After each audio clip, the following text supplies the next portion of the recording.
자, 우리 한번 인사하십시다. 사랑합니다. 축복합니다. 사랑합니다. 축복합니다.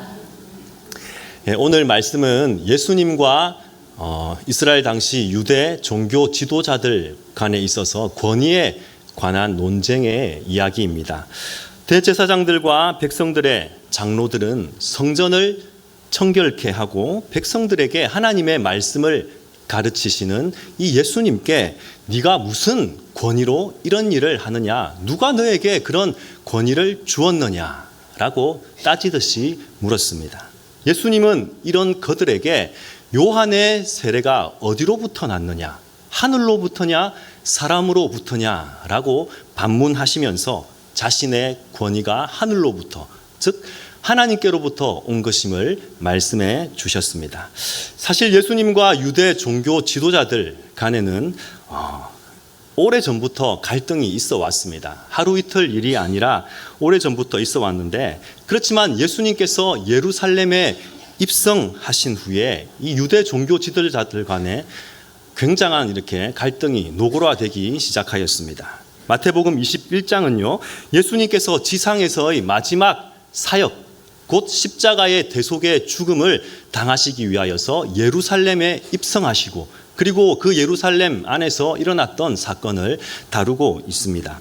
그 내용을 순서대로 살펴보면요, 예수님께서 나귀 새끼를 타고 예루살렘에 입성하셨을 때에 온 성이 요동할 정도로 많은 무리들이 나와서 호산나 다윗의 자손이여 라고 외치며 열렬히 예수님을 환영하였습니다.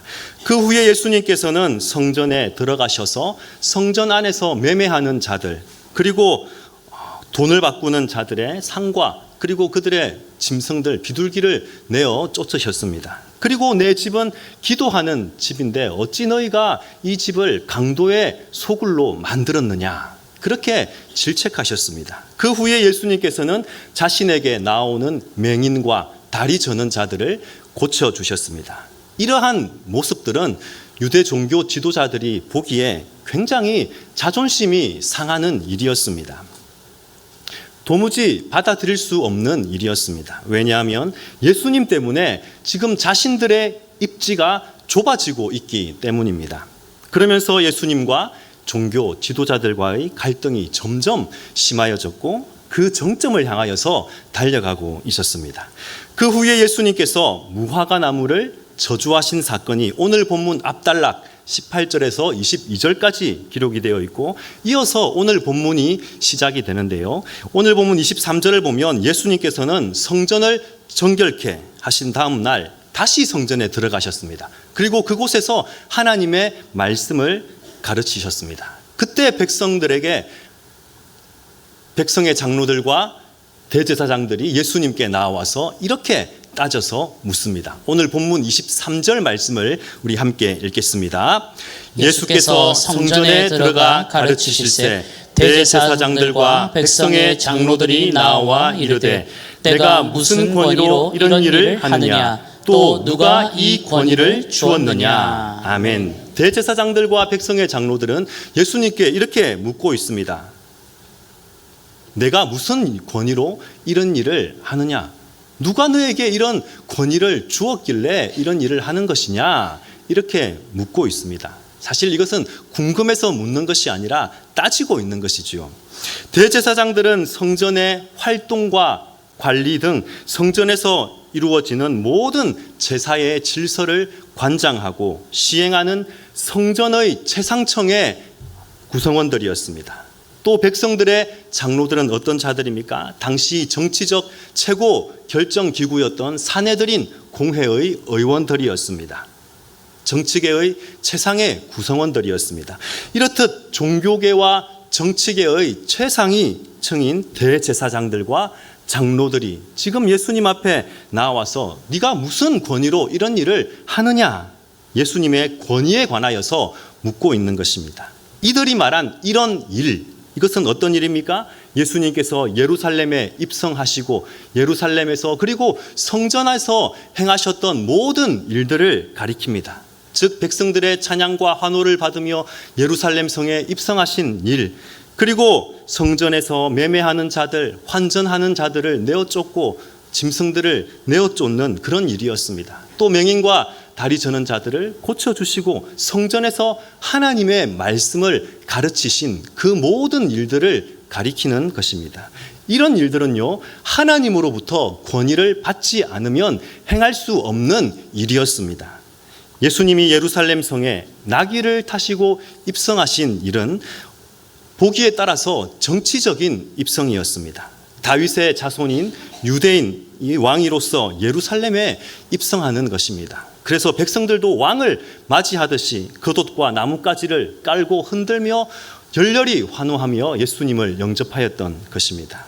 그런데 당시 예루살렘에서 일어나는 모든 정치적인 행위는 사내들인 공회원인 백성들의 장로들이 주는 권위를 받아야만 행할 수 있었습니다. 즉 예루살렘에서의 모든 정치적인 권위는 바로 장로들에게서 나오는 것이었습니다. 그리고 성전에서 예수님이 행하신 일련의 일들은 성전의 최상층의 계층들인 장로들에게, 아니 장로가 아니라 대제사장들로부터 권위를 받아야만 행할 수 있는 일들이었습니다. 그러나 대제사장들이나 백성의 장로들은 예수님께 그런 권위를 준 적이 결코 없습니다. 오히려 성전에서 장사하는 자들에게 또 환전하는 자들에게 그들에게 합법적인 권위를 주었던 것입니다. 그렇기 때문에 그들에게는 권위가 있었습니다. 그런데 예수님께서 오히려 그 권위 있는 권위를 받은 자들을 내어 쫓고 계시는 것입니다. 이것은 장사꾼들에게 권위를 내어준 대제사장들과 장로의 권위를 무시하는 일이라고 볼 수 있는 것입니다. 그래서 그 장사꾼들, 환정상들이 가만히 있었겠습니까? 가만히 있지 않았습니다. 처음에는 예수님께서 너무 강경하게 나오시니까 짐승을 내어 쫓고 상을 뒤집어 엎으시고 하니까 이 예수라는 사람이 무언가 권위를 가지고 이런 일을 하는가 보다라고 생각했을 것입니다. 그런데 자세히 알아보니 아무도 그 어떤 누구도 예수님에게 권위를 준 적이 없습니다. 그래서 제사장들을 찾아가고 장로들을 찾아가서 예수라는 사람이 지금 이 성전에서 난장판을 피우고 있는데 이게 어떻게 된 것입니까? 좀 벌해 주십시오. 우리가 너무 막대한 손해를 당하고 있습니다. 이렇게 말하지 않았겠습니까? 대제사장들과 장로들도 예수를 그냥 놔두었다가는 자기들의 권위마저도 흔들릴 수 있기 때문에 당장 이 예수라는 사람을 손봐 주어야겠다라고 생각했을 것입니다. 그래서 지금 예수님을 찾아왔던 것입니다. 지금 성전에서 하나님의 말씀을 가르치고 있는 그 상황에서 네가 무슨 권위로 이런 일을 하느냐? 너에게 누가 권위를 주었느냐? 이렇게 책임을 추궁하고 있는 것입니다. 그 이면에는 너는 아무런 권위도 없으면서 어디 감히 성전을 휘젓고 다니며 불법적으로 이런 일을 행하는 것이냐? 책임을 묻는 것이죠. 그래서 하필이면 예수님이 사람들 앞에 말씀을 가르치는 그 모든 사람이 모여있는 그 자리에서 예수님에게 성전 모독죄를 물으려고 하였던 것입니다. 여차하면 예수님을 잡아가려고 단단히 벼르고 있었던 것입니다. 예수님에게 위기가 찾아왔습니다. 긴장된 순간이었습니다. 예수님의 제자들은 말할 것도 없고 그곳에 모여서 예수님의 말씀을 듣고 있던 모든 사람들도 숨을 죽이며 지켜보고 있었을 것입니다. 그런데 그때 예수님께서 뭐라고 말씀하십니까? 오늘 본문 24절과 25절 상반절 말씀을 함께 읽겠습니다. 예수께서 대답하시되 나도 한 말을 너희에게 물으리니 너희가 대답하면 나도 무슨 권위로 이런 일을 하는지 이르리라. 요한의 세례가 어디로부터 왔느냐? 하늘로부터냐 사람으로부터냐? 아멘. 지금 대제사장들과 장로들이 예수님께 묻는 것이 무엇입니까? 네가 무슨 권위로 이런 일을 하느냐입니다. 그런데 예수님께서 어떻게 대답을 하고 계십니까? 갑자기 세례 요한의 이야기를 하고 계시는 것입니다. 어찌 보면 동문서답 같지만 예수님의 이 질문 속에는 자신의 권위가 하늘로부터 하나님께로부터 온 것임을 가르쳐 주고 있는 것입니다. 여러분, 요한이 요단강에서 세례를 베풀 때에 그 소문을 듣고 요한에게 나오기 위해서 세례를 받기 위하여서 예루살렘과 온 유대와 요단강 사방에서부터 수많은 사람들이 요한에게 나왔습니다. 이들은 요한이 주는 세례가 사람으로부터 온 것이 아니라 하늘로부터 내려온 것임을 믿고 있었습니다. 즉 요한이 하나님이 보내신 참 선지자라는 사실을 믿었다라는 것입니다. 그래서 너나 할 것 없이 다 세례 요한을 찾아와서 자신의 죄를 자복하고 회개하고 세례를 받았던 것입니다. 그때 요한이 바리새인들과 사두개인들이 오는 것을 보고 뭐라고 말합니까? 독사의 자식들아, 이렇게 말하죠. 여러분, 독사의 자식들, 이것은 단순한 욕이 아닙니다. 독사, 즉 뱀은 마귀를 뜻하는 것이죠. 그래서 독사의 자식들은 마귀의 자식들, 마귀의 아들을 뜻하는 당시에 가장 심하게 모독을 주는 그런 욕이었습니다. 그런데도 바리새인들과 사두개인들은 요한 앞에 꼼짝도 못합니다. 아무런 대꾸도 하지 못합니다. 왜 그렇습니까? 그 이유는 바리새인과 사두개인들조차도 요한의 권위가 바로 하늘로부터 온 것임을 알았기 때문입니다. 이 세례 요한이 너무 밉고 싫고 화가 나지만 그럼에도 불구하고 하늘로부터 온 그 권위마저 부인할 수 없었던 것입니다. 그런데 그 세례 요한, 하늘로부터 온 권위를 받았다고 인정받는 그 세례 요한이 예수님을 향해서 어떻게 말씀하고 있습니까? 예수님을 어떻게 평가하고 예수님을 어떻게 정언하고 있습니까? 우리는 예수님이 대제사장들과 장로들에게 하셨던 질문, 곧 요한의 세례가 하늘로부터냐 사람으로부터냐 라는 이 질문의 본질을 이해하기 위해서는 세례 요한이 예수님을 어떻게 정언하고 있었는지 이것을 구체적으로 살펴볼 필요가 있습니다. 우리 마태복음 3장 11절과 12절 말씀을 보시면 이렇게 정언하고 있습니다. 나는 너희로 회개하게 하기 위하여 물로 세례를 베풀거니와 내 뒤에 오시는 이는 나보다 능력이 많으시니 나는 그의 신을 들기도 감당하지 못하겠노라. 그는 성령과 불로 너희에게 세례를 베푸실 것이요 손에 키를 들고 자기의 타작마당을 정하게 하사 알곡은 모아 곡간에 들이고 죽정이는 꺼지지 않는 불에 태우시리라. 아멘. 당시 선지자로서의 권위를 가지고 있던 요한에게 많은 사람들, 예루살렘과 온 유대와 요단강 사방에서부터 세례 요한에게 나왔습니다. 너나 할 것 없이 요한에게 머리를 숙이고 세례를 받았습니다.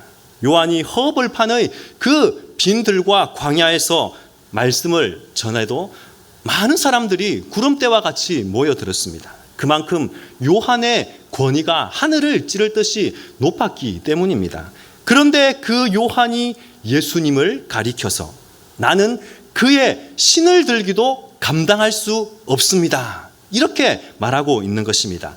당시에 종들은 주인의 신을 들고 다녔습니다. 종 가운데서도 가장 낮은 종이 하는 일이 바로 주인의 신을 드는 일이었습니다. 그런데 요한은 그 하늘로부터 온 놀라운 권위를 가지고 있음에도 불구하고 예수님의 그 신조차 들 수 없다라고 말하고 있는 것입니다. 왜냐하면 예수님의 권위가 그만큼 높았기 때문에 하나님의 아들이었기 때문이라는 것입니다. 그리고 요한이 말하기를 자신은 물로 세례를 베풀지만 예수님은 성령과 불로 세례를 주실 뿐만 아니라 손에 키를 들고 알곡과 쭉정이를 골라서 심판하시는 심판 주님이십니다, 이렇게 고백하고 있는 것입니다. 여러분, 성령의 세례를 베풀고 또 꺼지지 않는 불로 심판하시는 그 예수님의 권위, 그것은 과연 어디로부터 말미암았겠습니까? 하늘로부터, 하나님으로부터가 아니고서는 불가능한 일입니다. 요한은 바로 그 사실을 알았던 것입니다. 믿었던 것입니다. 또 요한복음 1장 32절에서 34절 말씀을 보시면 제가 읽겠습니다. 요한이 또 정언하여 이르되 내가 보매 성령이 비둘기같이 하늘로부터 내려와서 그의 위에 머물렀더라. 나도 그를 알지 못하였으나 나를 보내어 물로 세례를 베풀라 하신 그 이가 나에게 말씀하시되 성령이 내려서 누구 위에든지 머무는 것을 보거든 그가 곧 성령으로 세례를 베푸는 이인 줄 알라 하셨기에 내가 보고 그가 하나님의 아들이심을 증언하였노라. 아멘. 이 구절이 바로 예수님의 권위를 보여주는, 증언하는 아주 결정적인 구절입니다. 요한은 자신이 직접 생생하게 보았던 그 장면을 증언하고 있는 것입니다. 어떤 장면을 보았습니까? 성령이 비둘기같이 하늘로부터 내려와서 예수님의 머리 위에 머물렀던 것, 그것을 직접 보았던 것입니다. 어디로부터요? 바로 하늘로부터. 성령님이 하늘로부터 예수님에게 임하셨던 것입니다. 또 하나님께서 요한에게 말씀하셨죠. 성령이 내려서 누구 위에든지 머무는 것을 보거든 곧 그가 성령으로 세례를 베푸는 이인 줄 알라. 그렇게 말씀하십니다. 그런데 바로 예수님 위에 성령이 임하셨던 것입니다. 요한은 그 장면을 생생하게 목격하였던 것입니다. 요한은 그때 즉시 예수님이 누구인지 알게 되었습니다. 성령이 예수님 위에 머무는 것을 보고 예수님이 바로 하나님의 아들이시구나, 이것을 깨달았던 것입니다. 그렇다면 하나님의 아들이신 예수님의 그 권위는 어디서 오는 것입니까? 하늘로부터, 당연히 아버지인 하늘으로부터 오시는 것이죠. 그러므로 요한이 궁극적으로 증거하는 것이 무엇입니까? 예수님은 하나님의 아들 그리스도이시며 참된 권위를 가지신 분이십니다. 이것을 증언하고 있는 것입니다. 또 세례 요한은 예수님을 가리켜 이렇게 말합니다. 우리 요한복음 1장 29절 말씀을 함께 읽겠습니다. 이튿날 요한이 예수께서 자기에게 나아오심을 보고 이르되 보라, 세상 죄를 지고 가는 하나님의 어린 양이로다. 아멘. 요한은 예수님을 향해서 뭐라고 고백하고 있습니까? 세상 죄를 지고 가는 하나님의 어린 양이다. 그렇게 고백하고 있습니다. 그렇습니다. 예수님은 이 세상 모든 인류의 죄를 지고 가시는 하나님의 어린 양이 되십니다. 예수님이 바로 하나님의 아들이시고 하늘로부터 온 권위를 지니셨고 동시에 우리의 모든 허물과 죄를 대속하시기 위해서 십자가를 지셔야 하는 그 어린 양, 하나님의 어린 양이시라는 것입니다. 이 고백을 세례 요한은 하고 있는 것입니다. 아무나 하나님의 어린 양이 될 수 없습니다. 하나님의 어린 양은 오직 한 분, 예수 그리스도 뿐이십니다. 하늘로부터 오는 권위를 가지시고 하나님의 아들이신 예수님만이 오직 하나님의 어린 양이 되실 수 있는 것입니다. 오직 그 예수 그리스도만이 우리의 죄를 구원하시는 하나님의 어린 양, 예수님이 되시는 것이죠. 이처럼 세례 요한이 증언하는 것은 예수는 그리스도이시다. 예수님이야말로 하나님의 아들로서 우리를 구원할 메시아이시고 그리스도이시다. 그야말로 참된 권위를 가지신 분이시다. 이것을 세례 요한이 증언하고 있는 것입니다. 그래서 예수님은 요한의 세례가 어디로부터 온 것인지 물으시면서 자신의 권위는 바로 하늘로부터, 하나님으로부터 온 것임을 명백히 밝히고 계시는 것입니다. 요한의 세례가 하늘로부터냐 사람으로부터냐 라는 예수님의 이 질문에 이제 대제사장들과 장로들이 대답을 할 차례입니다. 자, 그런데 예수님의 질문을 듣고 난 다음에 어떻게 대답을 해야 할지 굉장히 당황하면서 곤란에 처해 있습니다. 오늘 본문 25절 하반절과 26절 말씀을 우리 함께 읽겠습니다. 그들이 서로 의논하여 이르되 만일 하늘로부터라 하면 어찌하여 그를 믿지 아니하였느냐 할 것이요 만일 사람으로부터라 하면 모든 사람이 요한을 선지자로 여기니 백성이 무섭다 하여. 아멘. 예수님의 질문에 대제사장들과 장로들은 서로 머리를 맞대고 의견을 나눕니다. 만일 요한의 권위가 하늘로부터 온 것이라고 대답을 하면 어떻게 됩니까? 요한이 전하는 말을 믿어야 됩니다. 요한이 전하는 것이 무엇입니까? 예수는 그리스도이시다. 그야말로 하나님의 아들로서 참된 권위를 가지신 분이시다. 이 요한의 증언을 믿어야 하는 것입니다. 예수님의 권위를 인정해야만 하는 것입니다. 요한이 하늘로부터 온 권위로 예수님을 하나님의 아들이다 라고 증언했다면 당연히 예수님을 믿을 수밖에 없는 것입니다. 그런데 사실 그들은 이것을 알고 있었습니다. 모르는 것이 아니었습니다. 그런데 이들은 요한도 믿기 싫고 예수님도 믿기 싫었던 것입니다. 인정하고 싶지가 않았던 것입니다. 왜 그렇습니까? 자신의 권위가 떨어질까 봐. 최상층에 있었던 자신들의 그 권위가 예수님에게 눌려서 손상될까 봐입니다. 자신들이 가진 그 기득권을 죽어도 내어주기가 싫었던 것입니다. 그런데 얼마 전에 어떤 일이 있었습니까? 헤롯 왕이 고맙게도 감사하게도 세례 요한의 목을 베어 주었습니다. 그래서 이제 좀 편하게 사나 싶었는데 요한보다 더 강적이 나타났던 것입니다. 요한의 권위를 뛰어넘는 예수님이 나타나신 것입니다. 요한은 광야와 요단강에서만 활동을 하였지만 예수님께서는 예루살렘과 그리고 온 성전을 휘젓고 다니고 계시는 것입니다. 이들은 그 예수님이 너무나도 싫었던 것입니다.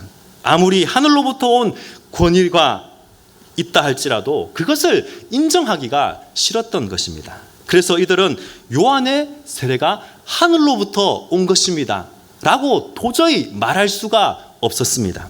반대로 요한의 권위가 사람으로부터 온 것이다 라고 말하면 어떤 일이 생깁니까? 백성들을 두려워할 수밖에 없는 것입니다. 왜냐하면 요한을 따르는 백성들이 엄청나게 많았기 때문입니다. 이미 살펴본 대로 예루살렘과 온 유대와 그리고 요단강 사방에 있는 많은 백성들이 요한을 참 선지자로 믿고 여기고 그에게 나와서 죄를 자복하고 세례를 받았던 것입니다.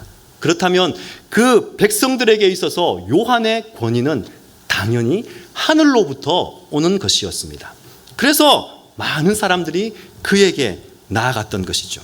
그런데 만일 요한의 그 세례가 사람으로부터 온 것이다 그렇게 대답을 한다면 어떻게 되겠습니까? 누가복음 20장 6절 말씀을 보시면 이렇게 증언합니다. 만일 사람으로부터라 하면 백성이 요한을 선지자로 인정하니 그들이 다 우리를 돌로 칠 것이라 하고. 아멘. 세례 요한에 대한 백성들의 신망은 굉장히 두터웠습니다. 아무리 대제사장이고 장로라고 할지라도 요한을 무시하고 요한의 세례가 사람으로부터 난 것이다 그렇게 말하는 순간 백성들에게 돌로 맞을까 봐 두려웠던 것입니다. 예수님을 위기에 빠뜨리려고 하였던 대제사장들과 장로들이 오히려 위기에 빠지게 되었습니다. 요한의 세례가 하늘로부터라고 말한다면 예수님의 권위를 인정하는 꼴이 되는 것이고 반대로 사람으로부터라고 말한다면 백성들로부터 돌을 맞을 수밖에 없는 그런 곤란한 진퇴양난의 상황에 빠져 있는 것입니다. 그래서 그들이 서로 머리를 맞대고 의논하여서 낸 결론이 무엇입니까? 오늘 본문 27절을 함께 읽겠습니다. 예수께 대답하여 이르되 우리가 알지 못하노라 하니 예수께서 이르시되 나도 무슨 권위로 이런 일을 하는지 너희에게 이르지 아니하리라. 아멘. 여러분 그들의 대답이 결론이 무엇입니까? 기껏 생각해낸 것이 우리는 모릅니다 라는 결론입니다. 여러분 어디서 많이 들어본 소리 같지 않습니까? 국회 청문회를 할 때 굉장히 곤란한 입장에 처할 때 모릅니다. 기억이 안 납니다. 이렇게 대답을 하면서 위기를 빠져나가려고 하죠. 지금 대제사장들과 장로들도 마찬가지입니다. 우리가 알지 못하노라. 백성들도 모두가 다 인정하고 알고 있는 그 사실을 발뺌하고 있는 것입니다. 그러자 예수님께서 나도 무슨 권위로 이런 일을 하는지 알지 못하노라 이렇게 말씀하십니다. 여러분 지금 대제사장들과 백성의 장로들의 잘못이 무엇입니까? 예수님의 권위를 인정하지 못하는 것입니다. 뻔히 알면서도 하늘로부터 오는 그 권위를 믿지 못하고 부정하고 있는 것입니다. 여러분, 이것은요 아주 심각한 죄악입니다. 마태복음 12장 31절과 32절 말씀을 보시면, 그러므로 내가 너희에게 이르노니 사람에 대한 모든 죄와 모독은 사심을 얻되 성령을 모독하는 것은 사심을 얻지 못하겠고, 또 누구든지 말로 인자를 거역하면 사심을 얻되 누구든지 말로 성령을 거역하면 이 세상과 오는 세상에서도 사심을 얻지 못하리라, 이렇게 말씀하고 있습니다. 여러분, 모든 죄가 다 용서받을 수 있는 것은 아닙니다. 사람을 모독하고 사람에게 실수하고 사람에게 죄를 짓는 것은 용서받을 수 있습니다. 왜냐하면 우리를 향한 하나님의 그 사랑이 우리의 어떤 죄악보다 더 크기 때문입니다. 그렇지만 절대 용서받지 못하는 죄가 있습니다.